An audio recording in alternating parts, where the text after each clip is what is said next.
सूनचेओन शहर में सनचैन बे वेटलैंड के जलमार्ग के साथ रोमांटिक क्रूज जहाज इत्मीनान से गुजर रहा है। वास्तव में सूनचेन बे वेटलैंड बहुत चौड़ा है, क्योंकि इस क्षेत्र में पैदल चलना बहुत कठिन है।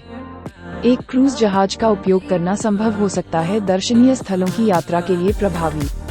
विशेषकर आर्द्र भूमियों में ऐसे कई क्षेत्र हैं जहां आप चल नहीं सकते।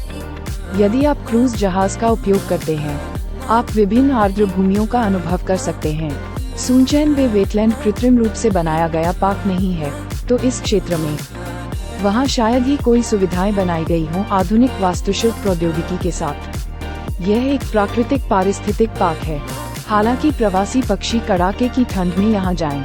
अब प्रवासी पक्षियों के बिना भी इस क्षेत्र का महत्वपूर्ण महत्व है, इस अर्थ में कि प्राकृतिक पर्यावरण इस क्षेत्र में अच्छी तरह से संरक्षित है। कोरिया में कहीं से भी कई पर्यटक भेंट कर रहे हैं सूनचेन बे वेटलैंड्स प्राकृतिक वातावरण का आनंद लेने के लिए। सनचैन खाड़ी क्रेनों के लिए एक विश्व स्तरीय शीतकालीन स्थल क्यों बनने में सक्षम थी? ये कहा जा सकता है कि यह स्थानीय निवासियों, नागरिक समूहों और सनचैन शहर के निरंतर प्रयासों का परिणाम है, एक स्थिर आवास पर्यावरण और अर्थव्यवस्था बनाना और तटीय आर्द्रभूमि का व्यवस्थित प्रबंधन करना।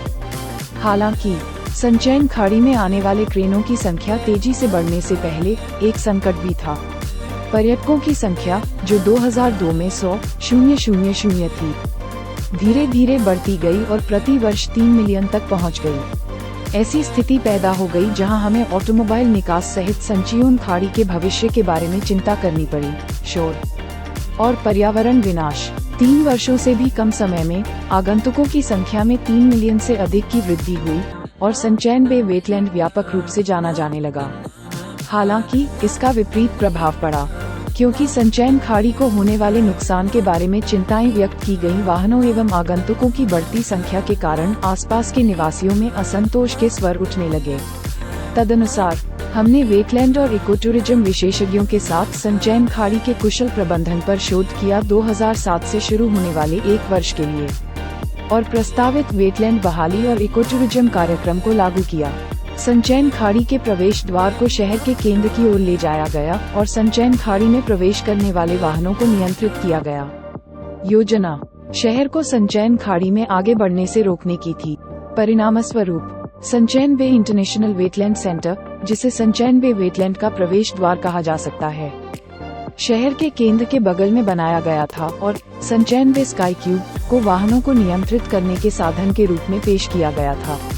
इसके अलावा सनचैन खाड़ी की रक्षा के लिए, जो एक पूर्ण संरक्षण स्थान है, निजी क्षेत्र और सरकार के बीच सहयोग और नागरिक समूहों के साथ चर्चा के माध्यम से सनचैन सिटी ने सनचैन खाड़ी के प्रवेश द्वार को एक ऐसे स्थान पर स्थानांतरित कर दिया जो एक संक्रमण स्थान और प्रदर्शनी हॉल था, सनचेओन खाड़ी से 5.5 किलोमीटर दूर, और सनचेओन बे अंतर्राष्ट्रीय वेटलैंड केंद्र की स्थापना की। ये बना था। सनचैन बे नेशनल गार्डन एक इको दीवार है जो सनचैन खाड़ी के विनाश को कम करने के लिए बनाई गई है। आर्द्र भूमि और शहरी क्षेत्र के विस्तार को रोकना। सनचेओन खाड़ी की रक्षा के लिए सनचेओन शहर में फूल और पेड़ लगाकर एक बगीचा बनाने का प्रयास किया जा रहा है। सनचेओन खाड़ी और शहर के बीच 2013 सनचेओन बे इंटरनेशनल गार्डन एक्सपो की मेजबानी हुई। कोरिया में पहला। केवल तभी जब यह आरंभिक योजना निरंतर बनी रहे क्या सनचैन बे वेटलैंड को संरक्षित किया जाएगा और एक ऐसी नींव बन जाएगी जिसे भविष्य की पीढ़ियों को हस्तांतरित किया जा सकता है।